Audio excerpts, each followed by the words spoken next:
बिस्मिल्लाहिर्रहमानिर्रहीम। अस्सलाम वालेकुम। सच्ची खबरें न्यूज़ के साथ मैं हूँ आयशा कमल। सियालकोट से क्राइम रिपोर्टर फैजान मुगल की रिपोर्ट के मुताबिक मुरादपुर पुलिस का फहाशी फैलाने वालों के खिलाफ क्रैकडाउन का सिलसिला जारी है। दो कबीला खानदानों पर छापे, 11 अफराद गिरफ्तार।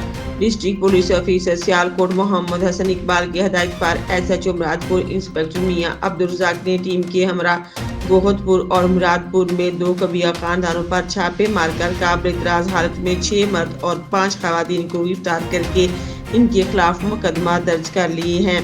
गिरफ्तार मुलजमान में तहसीलदार रिमशा, अरूज, फातिमा, शानज़े, ईमान, फातिमा, इमरान, यासीन, ज़ुहैब, तौकीर, खालिद, अली रज़ा और आमिर शामिल हैं। कबल अजीम भी मुरादपुर पुलिस ने कबीला खाने पर छापे के दौरान मुतअद्दिद मर्द और खवातीन को काबिल-ए-इतराज़ हालत में गिरफ्तार करके इन पर मुकदमा दर्ज किए थे।